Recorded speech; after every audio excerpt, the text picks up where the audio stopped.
Entrepreneurship is often framed as the domain of driven, venturesome individuals, tech startups, and economic disruption. The entrepreneur is a man or woman alone. But dig a little deeper, and you find something much more complex and more important. Entrepreneurship is about the spotting of opportunities, responding to societal and human challenges that are not being met, and creating change. And that makes it deeply social. What kind of environments help innovation thrive? What makes a good entrepreneur? And how do social qualities like networks, identity, trust, and inequality shape who gets to take risks and succeeds, and those who fare less well? To explore these questions, we're joined by Professor Eleanor Shaw OBE, a leading academic in entrepreneurship and innovation, and currently Associate Principal for Entrepreneurship at the University of Strathclyde. Eleanor has spent her career championing the role of societal qualities in driving inclusive enterprise, particularly the role of women, minority ethnic groups, and underrepresented communities in shaping the future of business. Eleanor, brilliant to have you with us.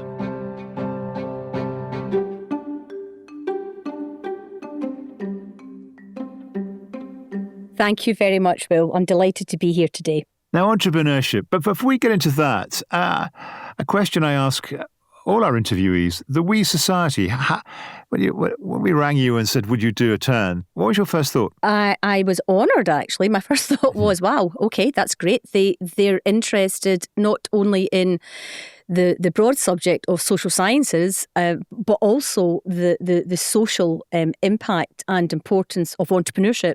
Entrepreneurship and social impact are two things that are not often put together. It's interesting, this question, because actually Britain is a surprisingly entrepreneurial country.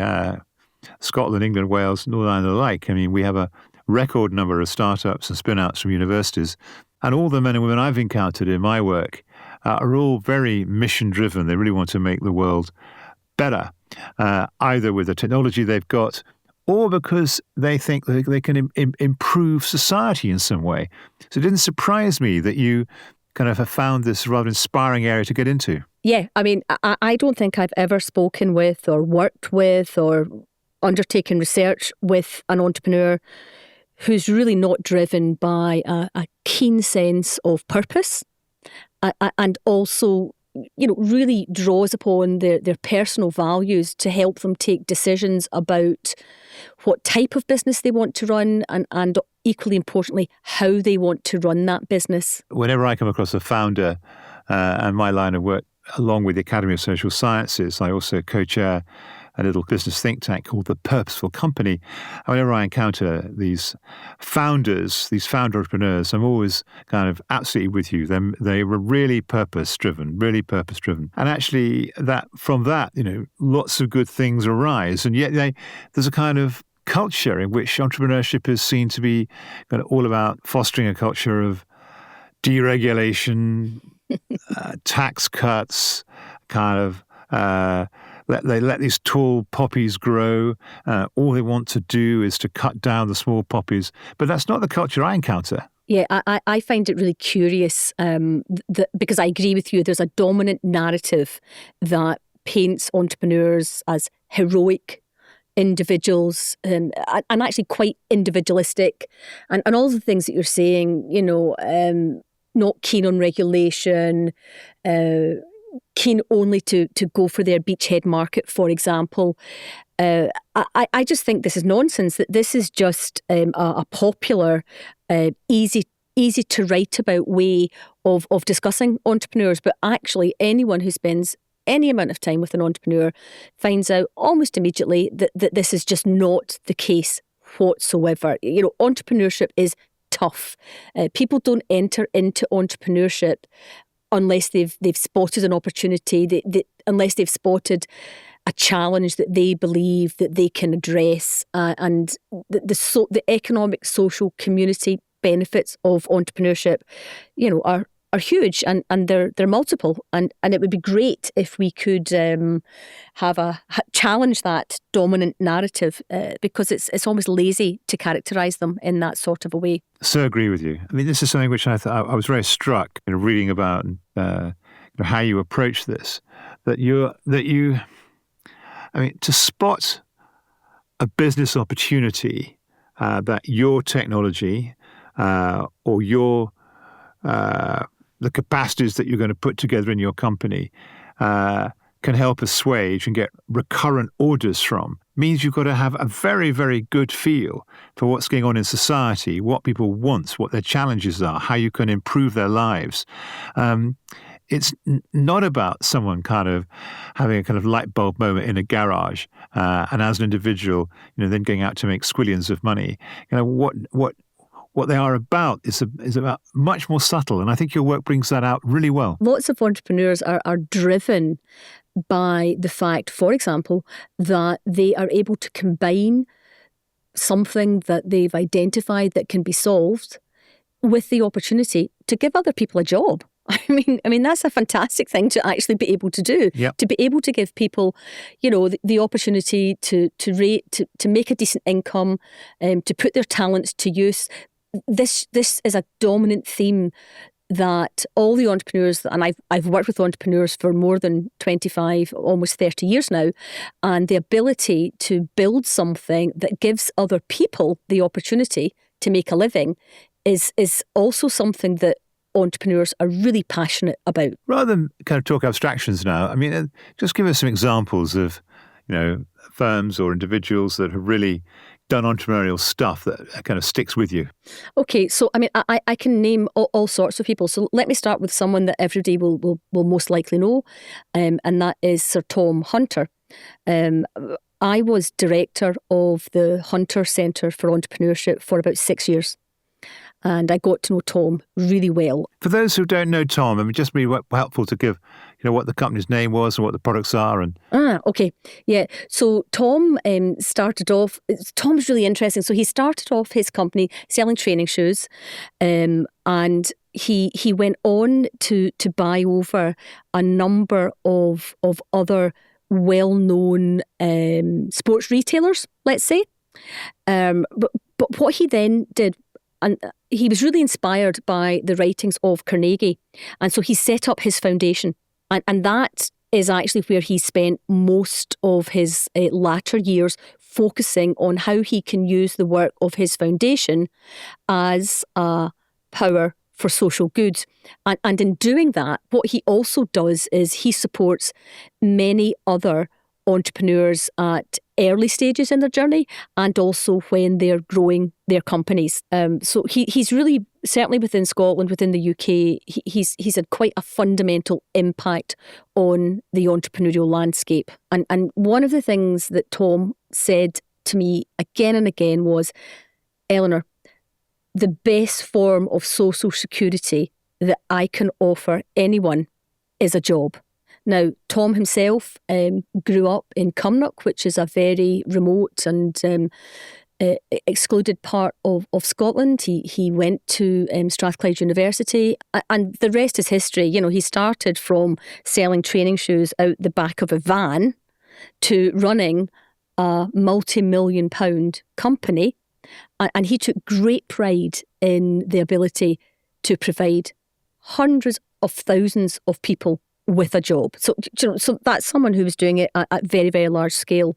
And would you say that entrepreneurship is something that can be learnt, or does it come from inside you? I mean, can you acquire entrepreneurial skills? I think some people are born, if you think about sports people, okay? Some people are just born to be fantastic. Andy Murray, born to be a brilliant tennis player. Or let's say he was born to be a really great tennis player, but through coaching, he became an absolute legend, fantastic at what he does. I think entrepreneurship is similar. It's not the same, it's similar to that.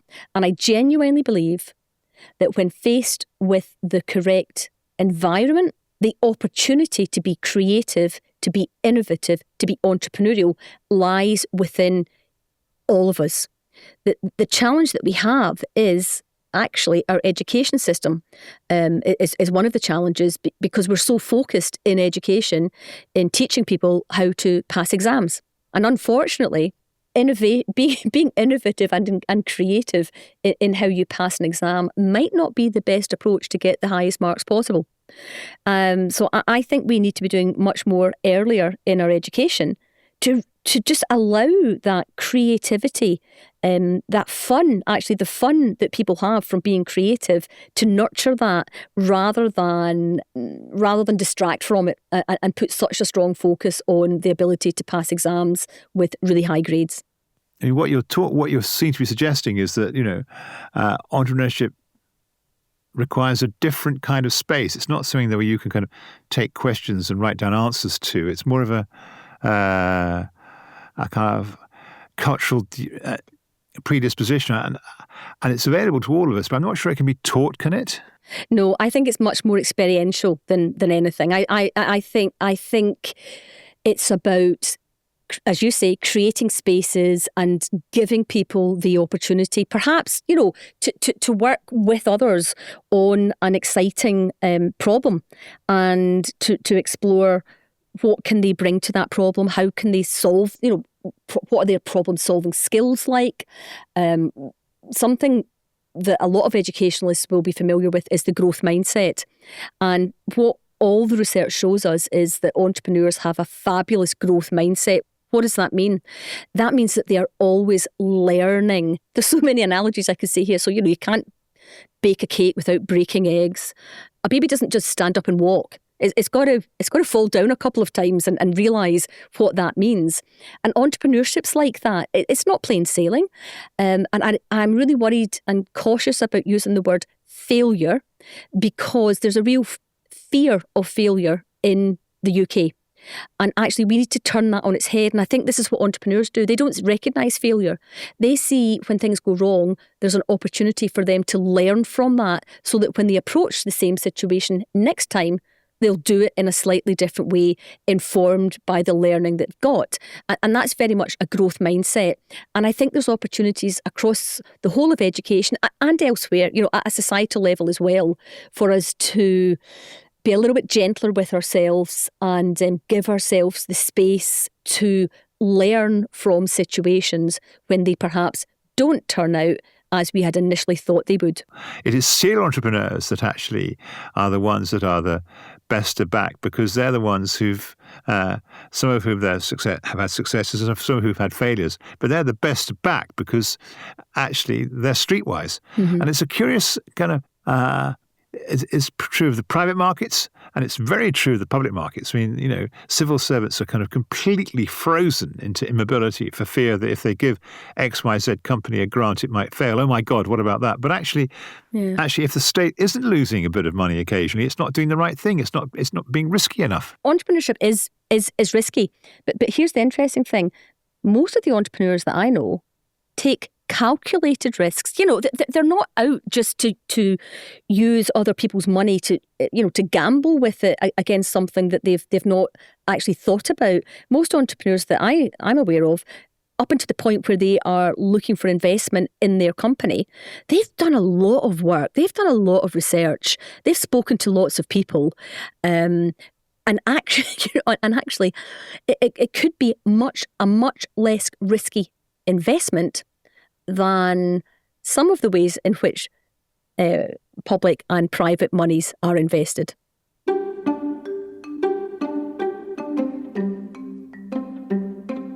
If you're enjoying our show, you might also enjoy our promotional partners at Inside Briefing, the podcast brought to you by the Institute for Government, the UK's leading impartial think tank dedicated to making government work better. What does Keir Starmer's plan to rewire the state really mean? Can Rachel Reeves balance the books while fixing public services? Could Nigel Farage's Reform Party disrupt devolution? And how will the government handle Donald Trump's unpredictable moves? Hosted by the Institute for Government's director Hannah White, Inside Briefing brings you expert analysis from the Institute's team, top political journalists and insiders who break down what's happening behind the scenes and share the decisions being made in the corridors of power in Westminster, Whitehall and beyond. So if you want to know how the government really works and why it sometimes doesn't, Inside Briefing is your essential listen. Find it now on Spotify, Apple and all major platforms.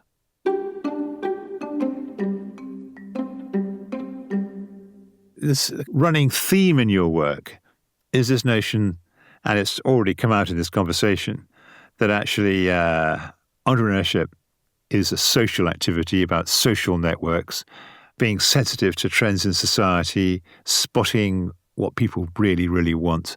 And you don't get to that place without being a social animal. And that then leads you into the way entrepreneurship can work, not just, in the private markets, kind of trying to make money and all the rest, but actually in social entrepreneurship. I mean, the same kind of rules apply. And you're as enthusiastic and as passionate about that as about private entrepreneurship. Yeah, absolutely. I might even go further than that. Really? I might do. I would say, at least historically, I think social entrepreneurs, have to be super passionate, super motivated, have a razor sharp focus on what it is they want to do something about, because there's a historical conundrum between being an entrepreneur and creating economic value, and then adding into that mix economic value and social value. And what social entrepreneurs are really fantastic at is creating economic value, social value, community value, possibly also nowadays lots of environmental value as well. And I think that I think social entrepreneurs have to be quite ambidextrous, because they need to make money, they need to bring in the cash to pay for everything they want to do, whilst at the same time addressing often really, really challenging social problems. As far as I'm concerned, social entrepreneurs, what they do is amazing, because they provide people with jobs, they make money, and at the same time, they are addressing a social problem. They tick so many boxes. Again, can you make that real for us? So is there a social entrepreneur or a him or a her who you really rate? So I'm going to mention here a colleague and now a friend of mine, Susan Actimel. Susan is a serial social entrepreneur. Susan's first business was called Impact Arts, and she set up an arts organisation to provide jobs, employment and creative opportunities in a very deprived area of Glasgow. Now, she set that up over 20 years ago. It's still thriving. Since then, Susan has gone on to set up an organisation called Homes for Good. Homes for Good is now the UK's largest social letting agency. So what Susan's business does is provide opportunities for people to access, through rental, social housing for people that other letting agencies just wouldn't touch. Okay, that's the best way I can describe it.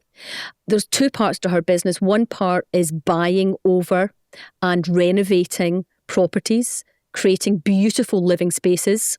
And then the other is renting those living spaces out to individuals and families who would typically find it really difficult to have an estate agent rent that sort of property out to them. I mean, and that's fantastic, because as soon as someone has a nice place to live, that can absolutely change their lives. Absolutely. Now tell me, I mean, you've got a social entrepreneur and a commercial entrepreneur, two very good examples. Why do we get more of it, and how can we support more of it? Here's how I think there's two bits to this. I think one is we need to create greater opportunities into entrepreneurship. Okay, so we have more male-led businesses than female-led businesses. We have more female-led businesses than minority-led businesses, and I could go on and on about the demographics. So at a societal level, we need to change the dial somehow, change the cultural phenomenon to make it really readily available and acceptable that anyone with a really great idea that spots an opportunity can become an entrepreneur. But creating equal access to opportunity isn't enough.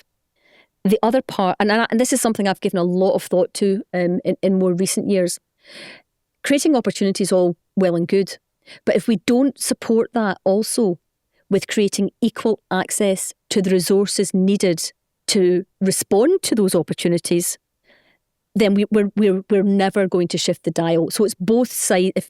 Those are two sides of a coin. One, creating more equal access to opportunity, and two, creating more equal access to the resources needed to act upon that opportunity. And both are required.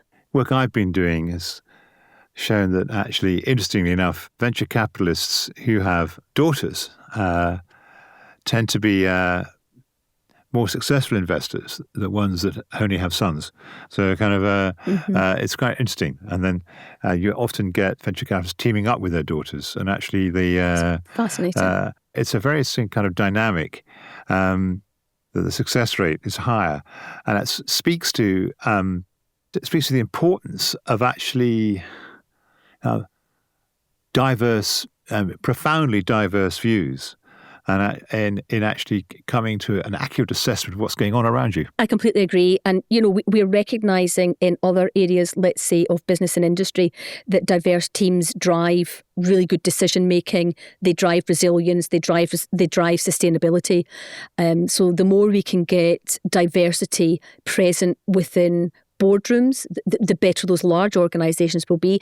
And the exact same applies for entrepreneurship. The more we can have diversity in our entrepreneurial population, the more our entrepreneurial population will thrive, will grow, will provide more jobs, and will address the purpose for which those entrepreneurial organisations have been set up. So I'm going to push you a bit, actually. Part of the point of social science is not just to kind of analyse and interpret and identify kind of deep trends in society and their connections, but also to try and answer the question of how can this be made better and produce better outcomes. So let me put that question to you. One of the things that we need to do is have more obvious celebration of successful entrepreneurship when we meet it. And I don't think we actually do that as much as we might do. Related to that, we need to also celebrate examples of more diverse entrepreneurial communities. And again, I don't think we do that as well as we should do. So there's something around role models. There's something about, holding up a mirror that reflects back to people, what they see. So our media could help a lot there, and what we talk about in our media outlets. But there's other things as well. So, for example, finance, we know, poses huge challenges for some entrepreneurs, but very, very little challenge for others. And I'm talking particularly here about probably, if we take women, female leaders as an example, but I suspect the same would apply for minority leaders as well. The current structures and systems and societies and approach to investment make it difficult for even the most promising, high potential entrepreneurial ventures. You're in a position to advance the cause. Give us a sense of actually the day-to-day life of Professor Eleanor Shaw as she goes about her business, advancing the cause of entrepreneurship.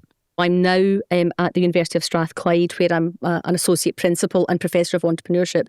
I've done a number of things. So I'm involved with something called the Gender Index, which is a UK, call it a think tank. It's what the Gender Index is trying to do is provide more and better data to allow us to evidence what role women currently play in entrepreneurship, and also if they receive the same support like for like as their male counterparts, what would be different? So I'm very involved in that. I did work at the time of the Rose Review when Alison Rose was chief exec of NatWest, and Alison commissioned a fantastic piece of work called the Rose Review, and what that work showed was that if women received the same funding like for like as men, there would be an additional whopping 250 billion a year added to the UK economy. So as this won't surprise you, Will, but as a social scientist, evidence. I really want us to have the evidence to be able to encourage policymakers, investors, other supporters of entrepreneurs to change the type of decisions that they take. Because in this particular example, the fact that women-led businesses receive less funding than their male counterparts is not a women's problem. This is a business problem, because we are, by not fueling female-led businesses with the same capital as male-led businesses, we are letting the UK economy down. So I do work with the Scale Up Institute. I do work with the Gender Index. I do a lot of work with the Scottish Government through an organisation called Pathways Forward, which recently undertook an independent review of women's entrepreneurship in Scotland. And I'm also connected in with some international networks, the Diana Network, which was started in Babson, just outside of Boston, and that's a lifelong piece of work that many of us have been doing to try to gather the evidence, because without the evidence, it's really difficult to convince and provide compelling business reasons as to why things need to change. Well, all power to your elbow. I mean, I'm a great advocate of founder companies, the need for more growth companies. You can't have economic growth without growth companies, and the whole kind of ecosystem of support that you need, engaged venture capital, the whole damn thing. I mean, it's really, and actually, it's not that expensive to do, actually. It's much cheaper in a way than some of the kind of, fiscal boosts that people talk about to get growth going of 1%, 2%, 3% of GDP. I mean, you can do this with single billions, not tens of billions. Absolutely. And I cited figures there about, if we treated women equally, if we treat ethnic minority-led businesses equally, the figures are even higher. They're staggering. So, by investing in those diverse entrepreneurial communities, that's good for business. It's good for the UK economy. So to me, the evidence is there, the business case is there. Let's just get on and do it.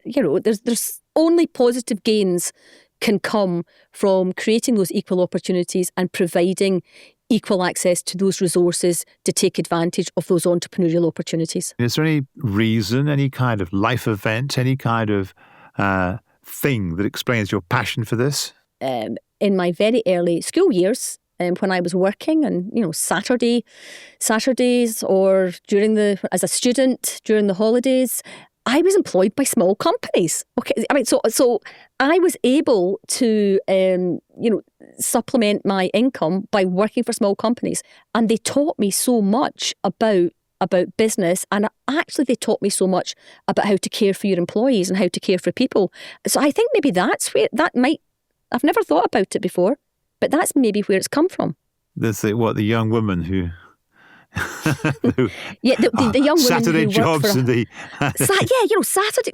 my first job, I can't believe I'm actually saying this out loud, I worked for a farm in Ayrshire where I grew up, and I had a job on Fridays and Saturdays where I got on my bike and I had over one handlebar bacon and over the other cream and eggs, something like that.